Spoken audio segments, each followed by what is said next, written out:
Dear students, welcome to my channel, Dr. V.R. Pudili, Professor of Management and Economics.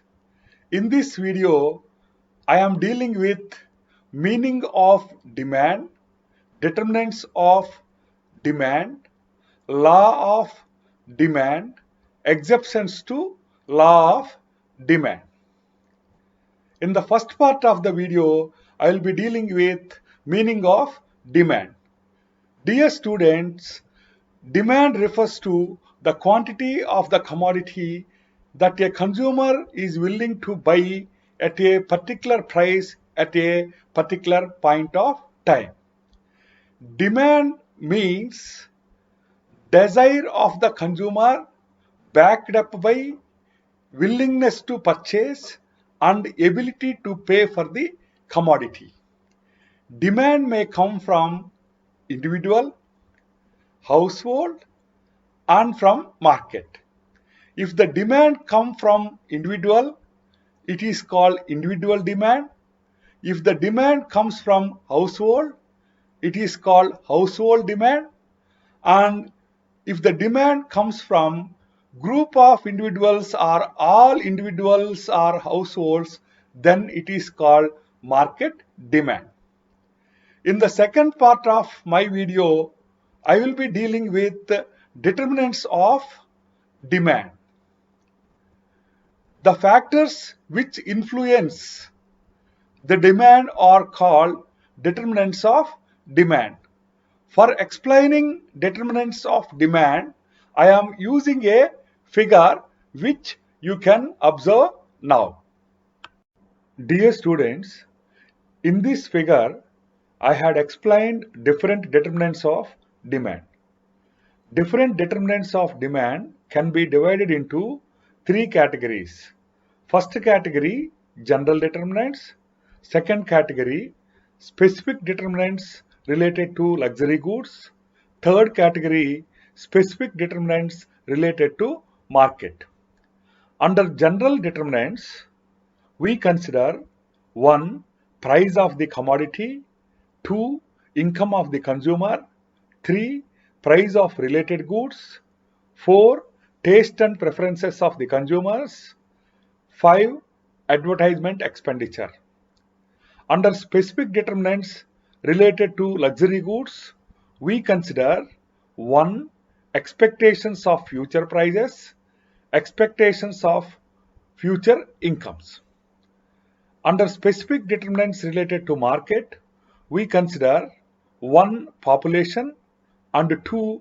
Social, economic and cultural factors. Dear students, let us now discuss about the determinants of demand one after the other.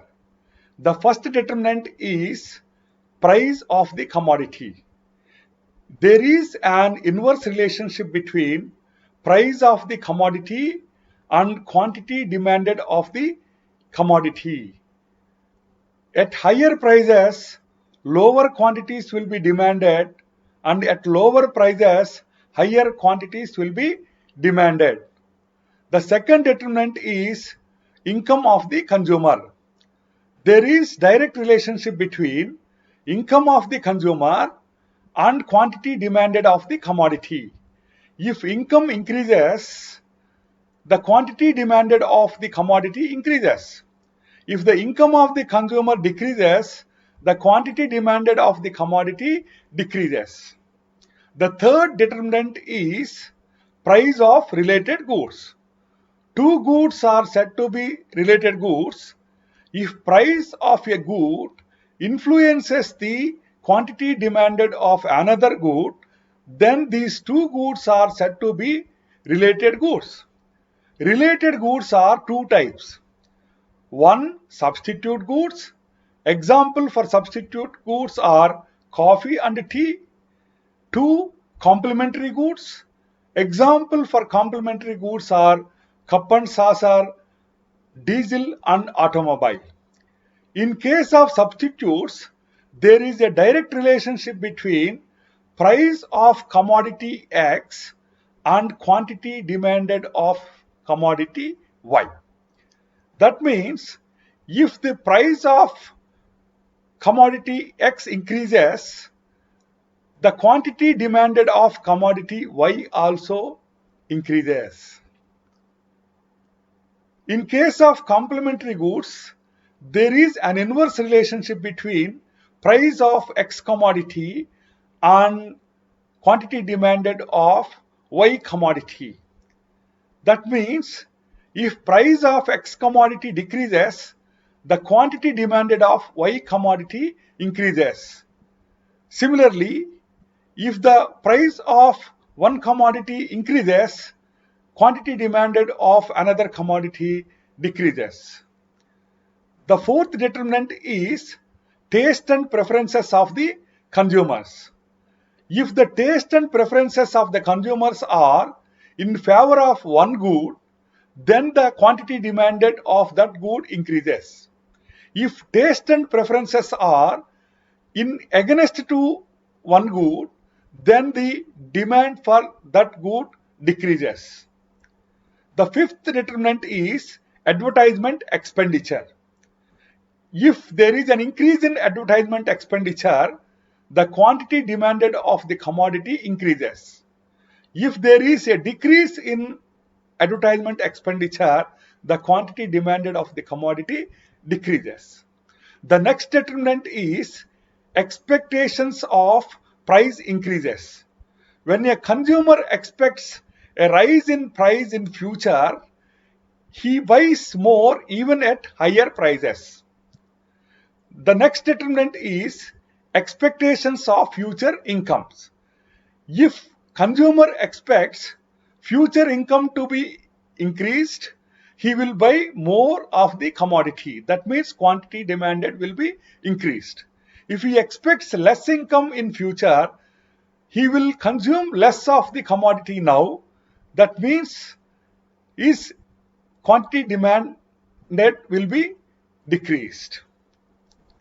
And other additional factors relating to market are population, social and economic factors. If population increases, quantity demanded increases. If population decreases, quantity demanded decreases. Similarly, if social, economic and cultural factors are in favor of a commodity, the demand for commodity will increase. If the social, economic and cultural factors are not in favor of one commodity, then the demand for that commodity will be decreased. In third part of my video, I will be dealing with law of demand. Law of demand states that at higher prices, lower quantity will be demanded, and at lower prices, higher quantity will be demanded when other determinants of demand remains constant. This assumption is also known as ceteris paribus assumption, which means other things being equal.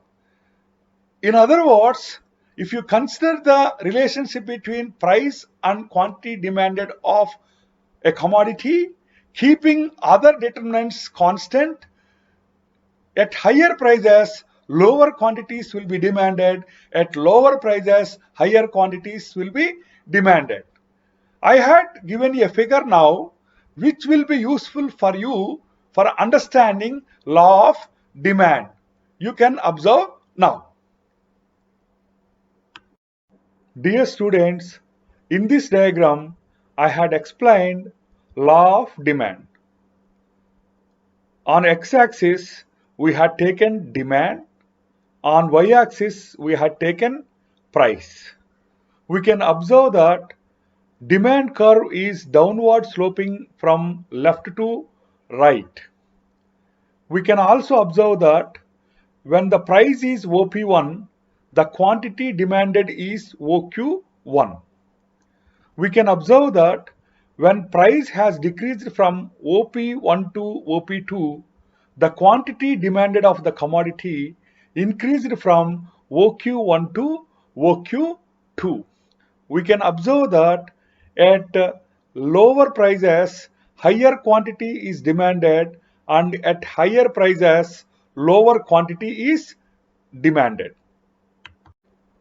Dear students, in the fourth part of my video, I will be discussing about exceptions to the law of demand.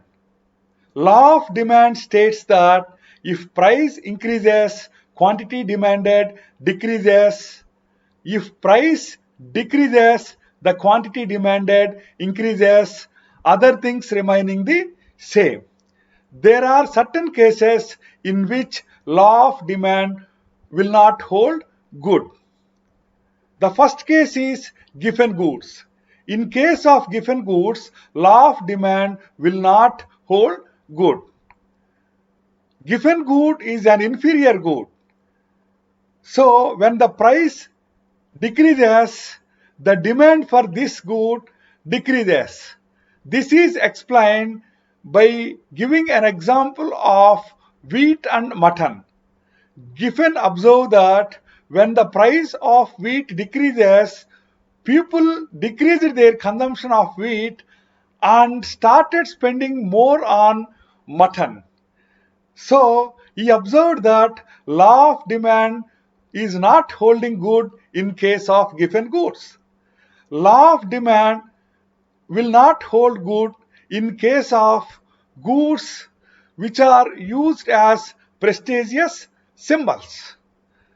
So for example, in case of Benz car and in case of diamonds, if the price increases, people will buy more because they think that their status will be increased if they buy these goods. And the third exceptions to the law of demand can be observed when consumer expects increases in prices of commodities in future. If consumers expects price of the goods to be increased in future, they will buy more quantity now even if the price is increased. So these are the three exemptions to the law of demand.